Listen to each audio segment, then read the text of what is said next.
안녕하세요. 오늘은 여러분이 보내주신 자료 잘 봤고요. 이걸 바탕으로 전가상화 기술에 대해 좀 더 깊이 파고들어 보겠습니다. 가상화 기본은 다 아신다고 생각하고 오늘은 그 전가상화만의 특징, 또 어떻게 돌아가는지 최신 동향까지 핵심만 쏙쏙 뽑아보자. 바로 시작할까요? 네, 반갑습니다. 전가상화는 사실 초기에 그 서버 자원 문제요. 이게 비효율적이다. 이런 것 때문에 등장했죠. 하드웨어는 막 좋아지는데 서버 하나에 프로그램 하나만 돌리는 거 좀 그렇잖아요. 바로 그 문제를 풀려고 나온 기술 중 하나입니다.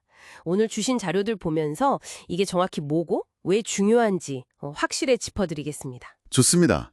자료들 보니까 공통적으로 나오는 말이 게스트 OS는 자기가 가상환경인지 전혀 모른다. 이거였어요.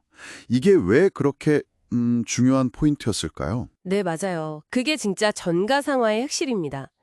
그러니까 물리적인 하드웨어를 소프트웨어로 아주 그냥 똑같이 복제하는 거예요.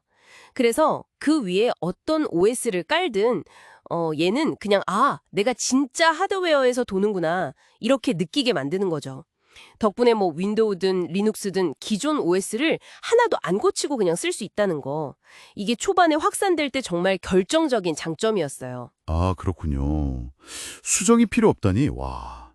근데 그 마법 같은 일을 하는 게 하이퍼바이저라고 하던데요? 자료들에서 다 그걸 지목하더라고요. 얘가 정확히 뭐라는 친구인가요? 그리고 성능 저하 얘기도 있던데요? 네, 맞습니다. 하이퍼바이저. 이게 하드웨어 바로 위에 딱 자리 잡고 있으면서요. 그 위에 올라가는 여러 가상 머신들, 그러니까 게스트 OS들한테 CPU나 메모리 같은 자원들을 이렇게 나눠주고 관리하는 역할이에요.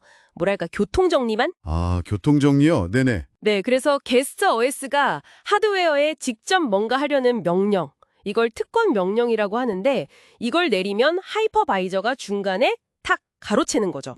아하, 가로챈다. 트랩. 네, 트랩에서 대신 처리해 주는 겁니다. 근데 이 과정에서 아무래도 중간 단계가 하나 더 생기니까 약간의 지연이 생길 수밖에 없어요. 그래서 성능 저하, 즉 오버헤드 얘기가 나오는 거고요. 그렇군요. 그 중간 처리 방식도 자료 보니까 두 가지던데요. CPU 도움을 받는 거랑 아닌 거랑. 네, 그거 아주 중요한 포인트입니다. 요즘 CPU들은 대부분 그 가상화 지원 기능이 들어있어요.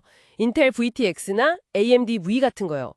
이 기능이 있으면 하이퍼바이저가 CPU 도움을 받아서 그 특권 명령 처리를 아주 효율적으로 할 수 있습니다. Trap and Emulation 방식이라고 부르는데 훨씬 빠릿빠릿하게 처리하는 거죠. 오, 하드웨어 지원이 크네요. 그렇죠. 근데 만약에 이런 하드웨어 지원이 없다. 그러면 하이퍼바이저가 게스트 OS 명령어 하나하나를 실시간으로 번역해야 돼요. 마이너리 트랜슬레이션이라고 하죠. 이건 실시간 통역사처럼 모든 말을 다 옮겨야 하니까 당양이 좀 더 부하가 걸리고 성능 오버헤드도 커질 수밖에 없어요. 아, 확실히 차이가 크겠네요. 하드웨어 지원 유무가.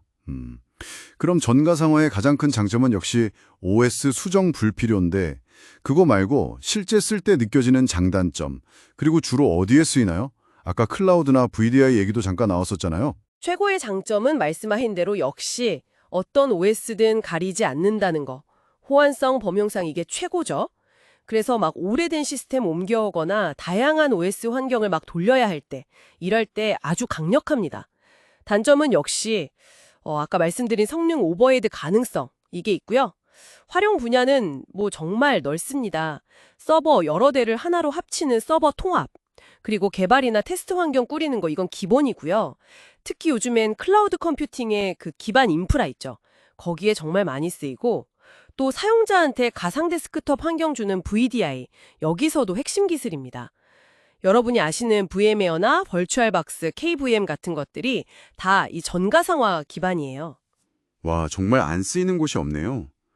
그럼 이 전가상화 기술 앞으로는 좀 어떻게 달라질까요? 성능 문제를 계속 잡으려고 하겠죠. 그렇습니다. 성능 오버헤드라는 약점을 보완하려고 일단 하드웨어 가상화 지원 기능을 최대한 활용하는 건 당연하고요. 최근에는 좀 다른 접근법의 장점을 가져오려는 움직임이 있어요. 바로 반가상화, PV라고 부르는 기술인데요. 아, 반가상화요? 그건 좀 다른 건가요? 네, 약간 달라요. 이건 게스트 OS 커널을 살짝 수정해서 하이퍼바이저랑 좀 더 직접적으로 소통하게 만들어요. 성능을 높이려는 거죠.